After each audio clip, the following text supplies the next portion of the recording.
Alhamdulillahi Rabbil Alamin. Wassalatu wassalamu ala ashrafil mursalin Muhammadin sallallahu alayhi wa sallam. Chers frères et sœurs en islam, ce soir nous sommes en Daïratou Sakina depuis Sirakoro Mbeketana, Bamako, Mali. Nous avons une inquiétude aujourd'hui, une préoccupation à propos de la décision de la CEDEAO. Nous, en tant qu'une structure religieuse, un département religieux nommé Daïratou Sakina, dont le siège se trouve au Mali, Bamako. Nous avons appris avec le regret la décision finale ou même provisoire de la CEDEAO concernant les juntes militaires et le gouvernement actuel du Mali.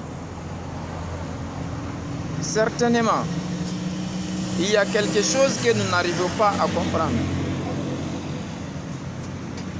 Nous, en tant que des religieux et non des politiques.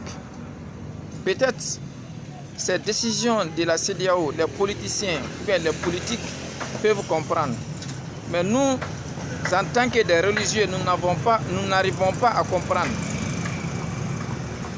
Car après le constat effectué par notre département, nous avons compris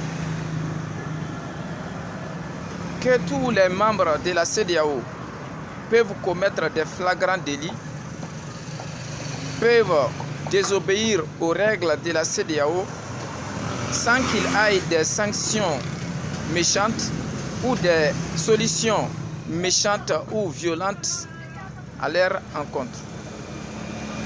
Mais lorsque le Mali commet une erreur ou bien désobéit à l'une des règles de la CEDEAO, il a toujours eu des sanctions violentes et méchantes. Il a toujours eu des solutions méchantes et violentes. Par exemple, lorsqu'il y a eu des coups d'État, ou bien des coups d'État au Tchad, tout le monde a vu comment est-ce que la CEDEAO s'est comportée, comment est-ce que l'Union africaine a décidé, comment est-ce qu'ils ont condamné, tout le monde a vu leur manière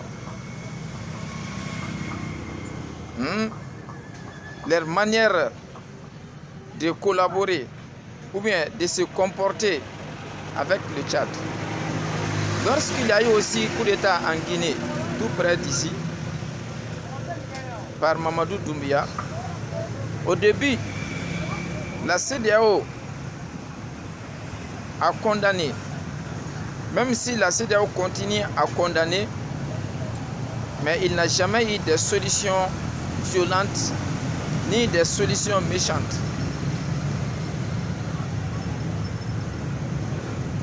Il y a eu des pays aussi de la CEDEAO qui ont transformé leur constitution, qui ont violé les lois de leur constitution, dont il y a eu des manifestations, des révoltes partout. Mais la CEDEAO n'a rien décidé du mal à propos de ce comportement bizarre de ces derniers présidents. Mais nous, les Maliens, ce que nous n'arrivons pas à comprendre, surtout les religieux du Mali, les autres pays n'ont même pas peur de commettre des erreurs, désobéir aux règles de la CEDEAO, parce qu'ils savent qu'il n'y aura jamais de sanctions méchantes ou bien des solutions méchantes. Mais dès que le Mali essaye de se remuer un peu, dès que le peuple malien essaye de prendre leur destin en main, dès qu'un président malien ou bien un ministre malien désobéit à une règle de la CEDEAO seulement, c'est comme si c'est la fin du monde. Il y a des fracasseries partout. Il y a des cris partout. Tout le monde entier va sentir qu'il y a quelque chose qui ne va pas en Afrique de l'Ouest. Mais ça, c'est très très étonnant. Ça nous étonne beaucoup. C'est pourquoi nous avons voulu faire cette sortie afin de demander ou bien de poser une question à la CEDEAO. Qu'est-ce que le Mali a fait à la CEDEAO? Qu'est-ce qui ne va pas entre le Mali et la CEDEAO? Il y a quelle différence entre les autres pays de la CEDEAO et le Mali? Voilà notre question. Nous voulons une réponse rapide. Wa alaykoum salam. Nous voulons que les membres de la CEDEAO ou bien leurs experts politiques arrivent à nous éclaircir ces points. Sinon, nous n'avons rien compris. Nous sommes à Madrasatou Sakina. Voilà ce que nous avions à vous faire ce soir. Donc, bonne chance à tout le monde.